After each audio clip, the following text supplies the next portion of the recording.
Tom, I'm just a little bit unclear. Was this your decision, or was this a decision that you relayed from the board, from somebody else? This is a decision that the board and myself collectively made, Rosie, and it's the product of a conversation that's been going on for some time, since the sale closed back in August.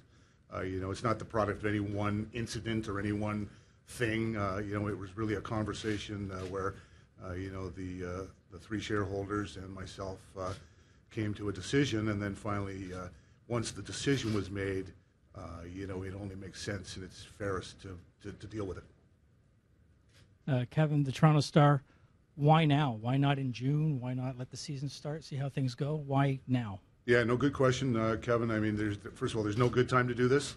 And like I was saying earlier, I mean, once you get to a decision on something like this, it's really only fair to act upon it. It's fairest for our fans. It's fairest for the people involved. It's fairest for everybody. You can't fake it. And the relationship between a general manager and ownership is a very complex and different relationship. It's and it has to work long term. And if you decided that it's not going to work long term, you're best to deal with it and deal with it expeditiously. And obviously, this year is complicated.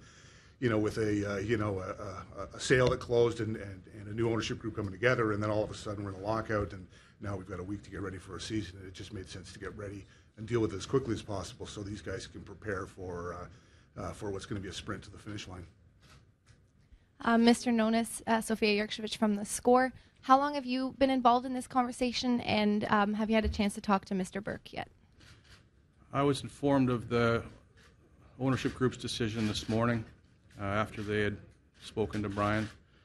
And yes, I have had a brief conversation with Brian where, again, we've go back a long way. He's pledged to help me as much as he can, as he always has. And I expect I'll talk to him again the next day or two.